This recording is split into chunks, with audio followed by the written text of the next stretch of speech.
Welcome to the Moonshot podcast, the podcast where we explore business growth, inspire innovative marketing strategies, and explore the world of company culture.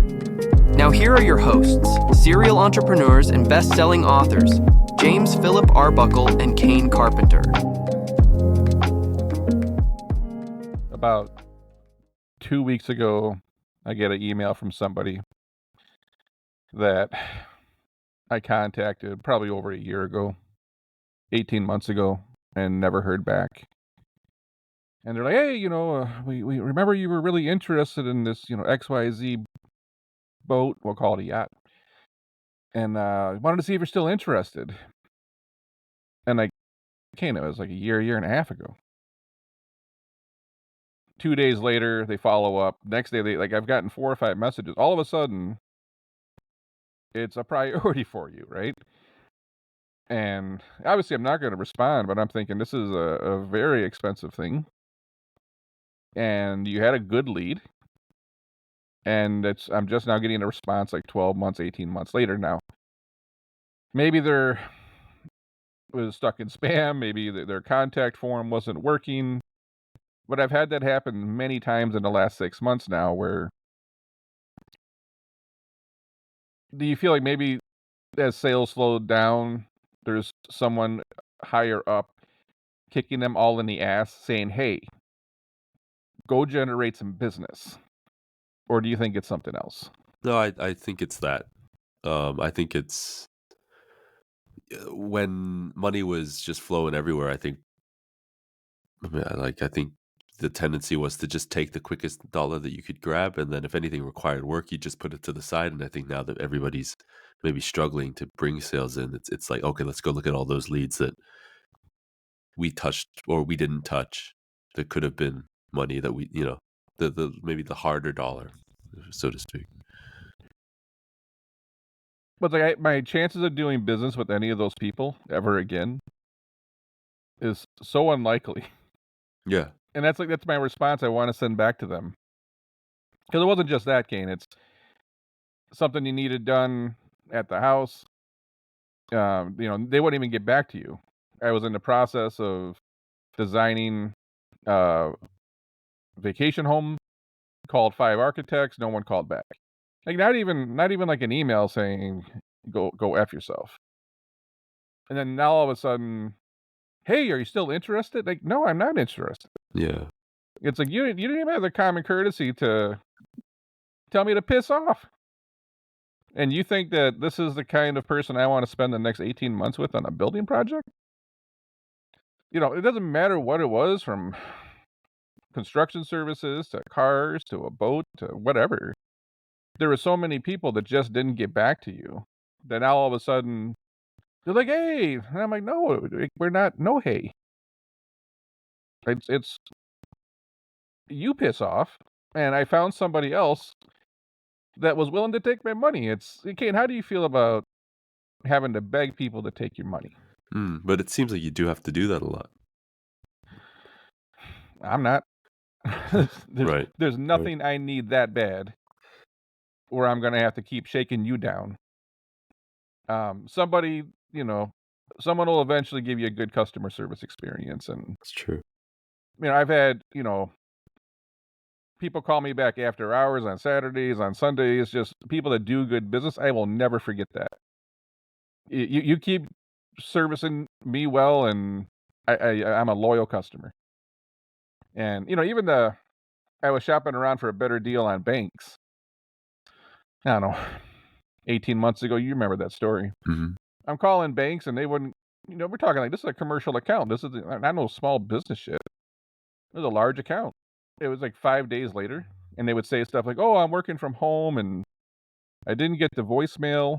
And I'm thinking, you're representing companies up to 50 million. And you're telling me you can't get a call back because you're working from home? Like, yeah, I'm good. I will find somebody else.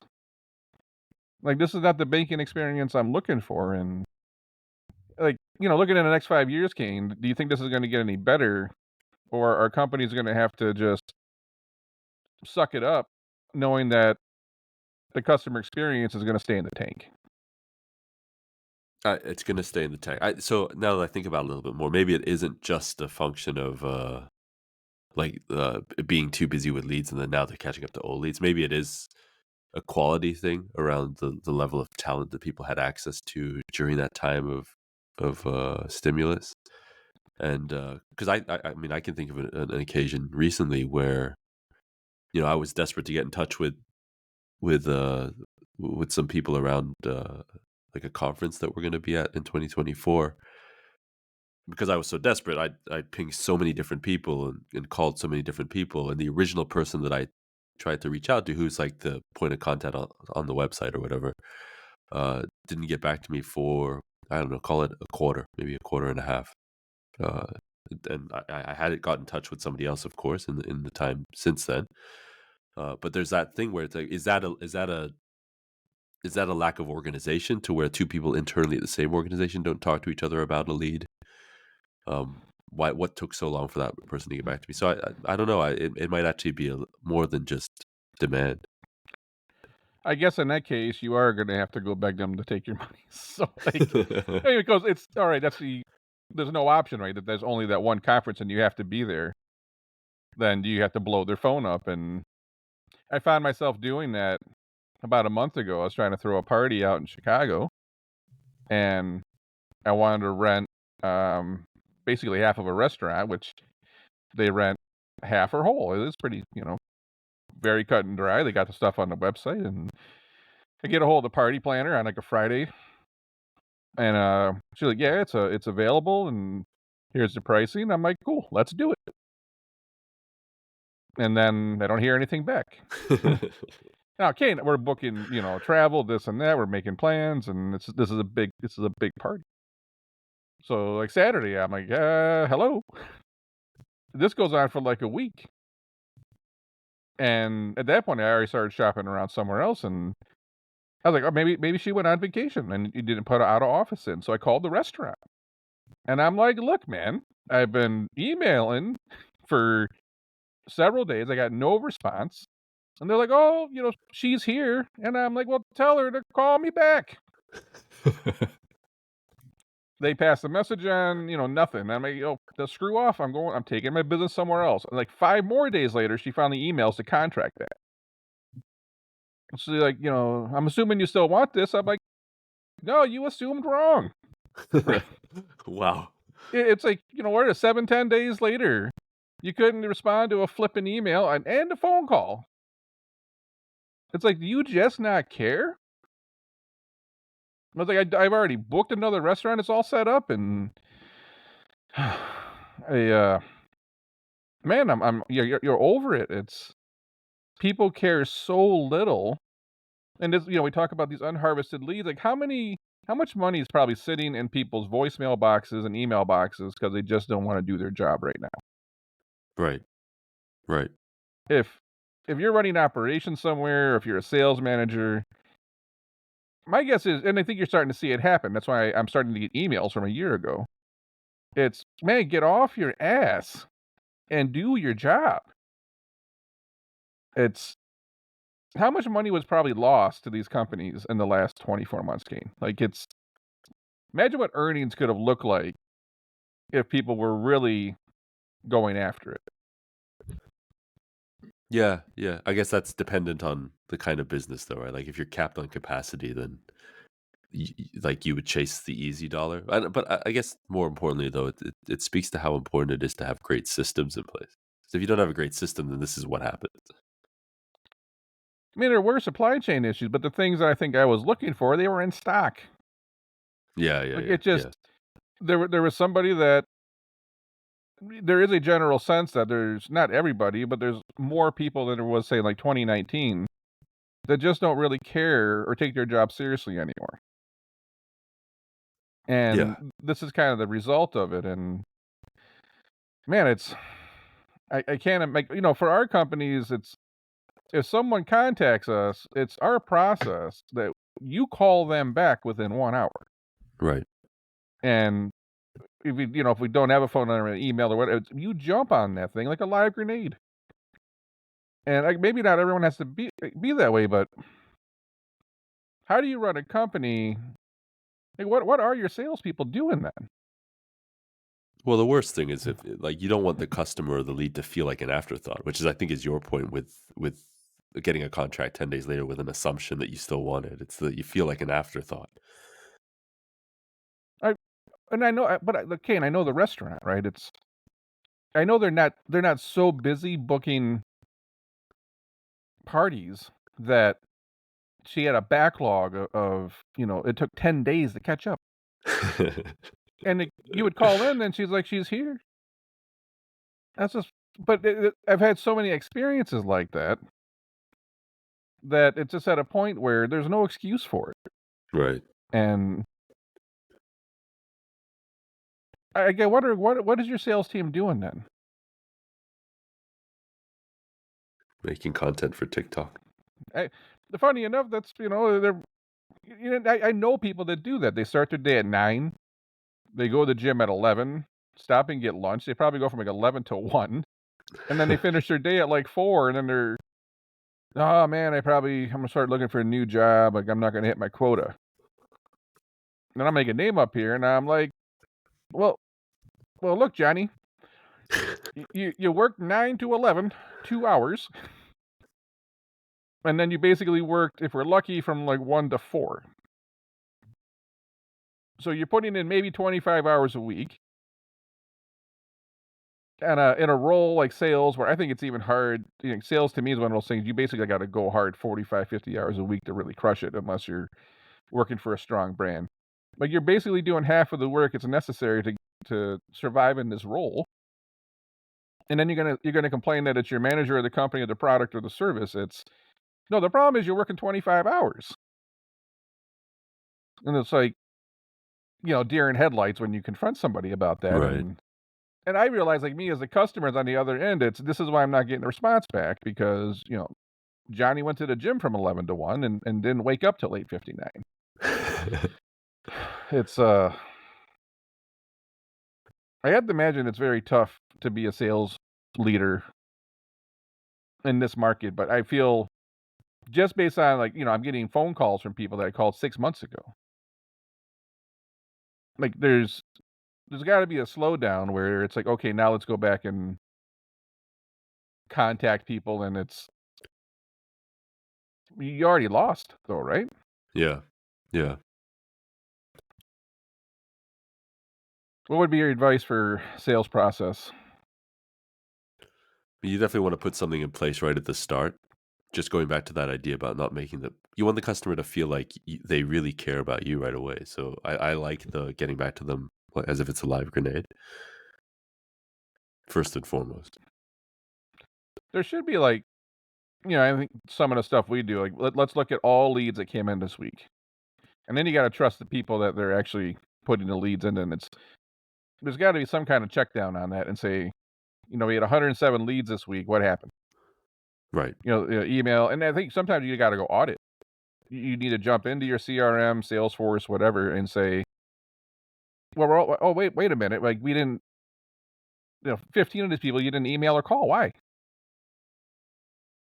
Or you only emailed, or like, there's gotta be someone that's kinda auditing that, even just spot checking, right? You figure if there's 100 of them, spot check 5, like they do in, like, inventory checks. Someone's gotta keep an eye on that, because I think what we found out is you got people working from home, and a lot of the stuff's that's not getting done.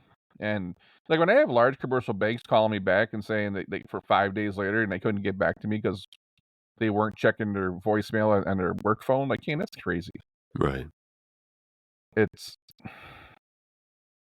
a small business really doesn't have that option, right? Right. Like, they get away with it because they're, a, trillion-dollar operation, and if you're just a small business and your salesperson's doing this to you, you suffer.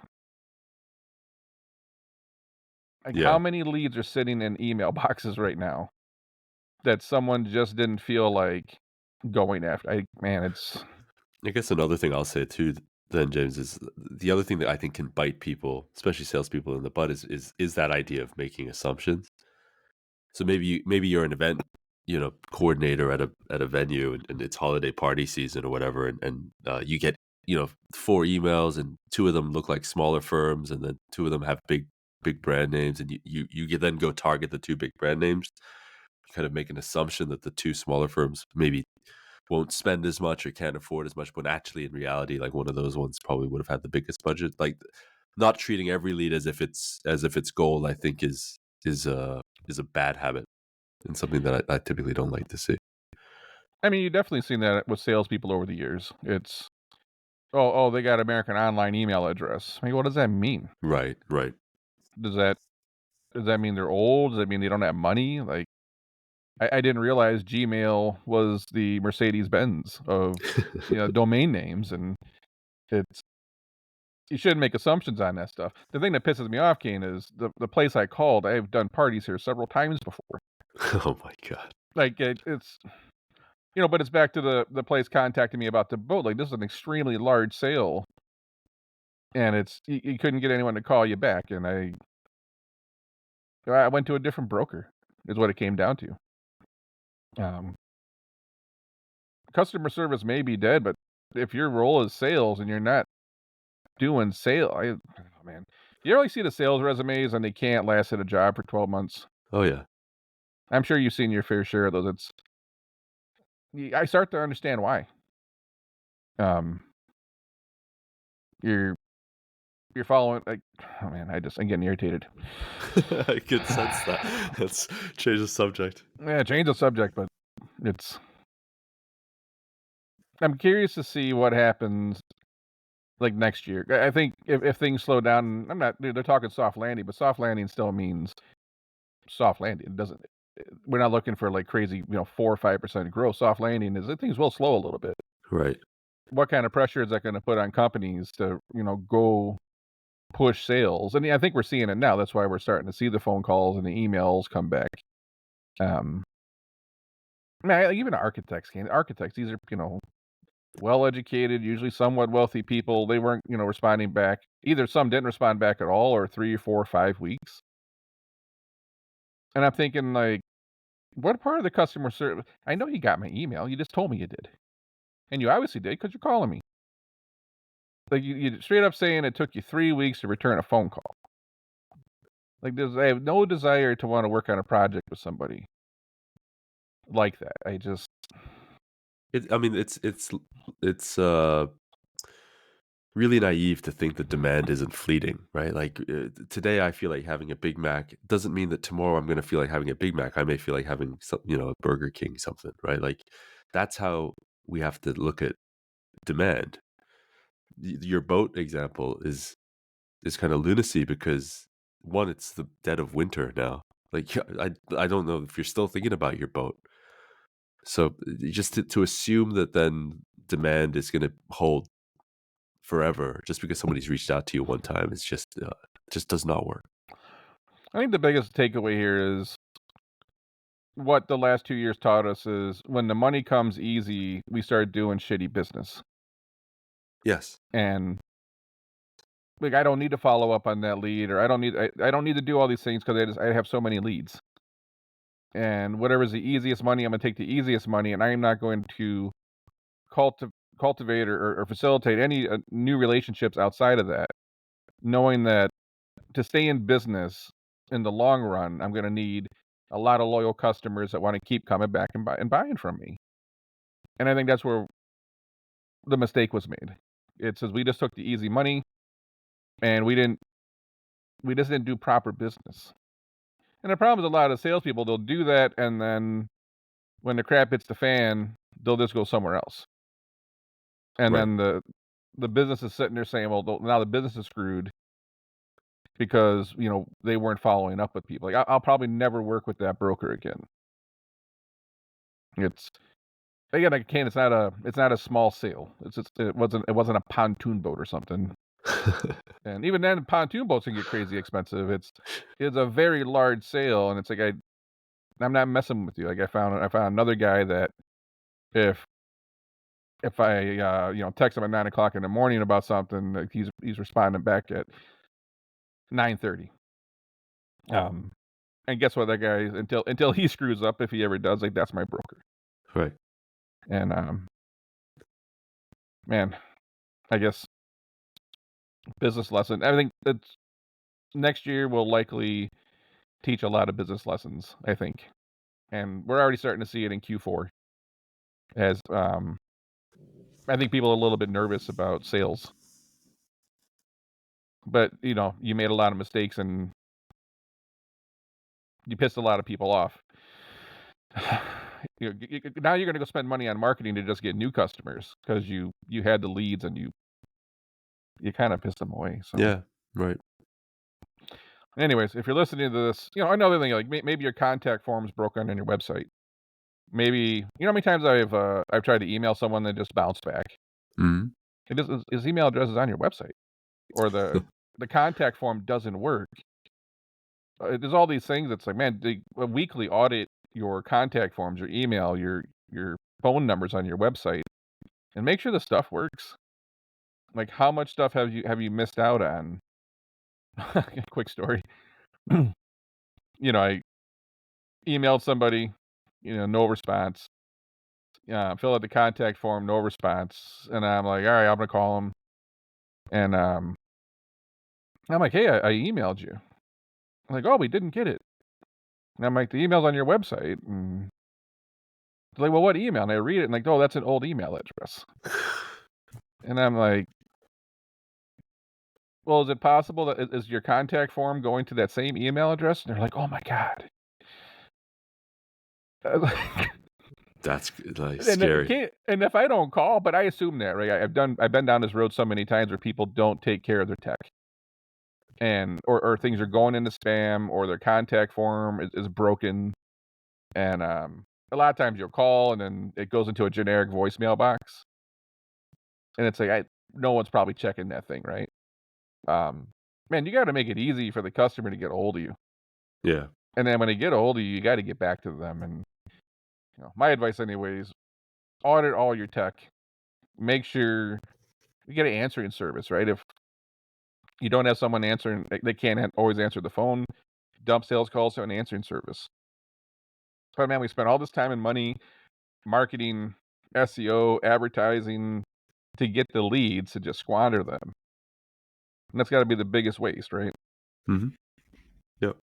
We talk a lot Anyway, about that stuff in the growth section of the book, so is that the second section or third section? I don't third remember. section, yeah. Oh, if you're listening and you end up buying Moonshot, our best-selling book, go to the third section and learn how to do sales better. All right, that's all I got for this one. I'll catch you.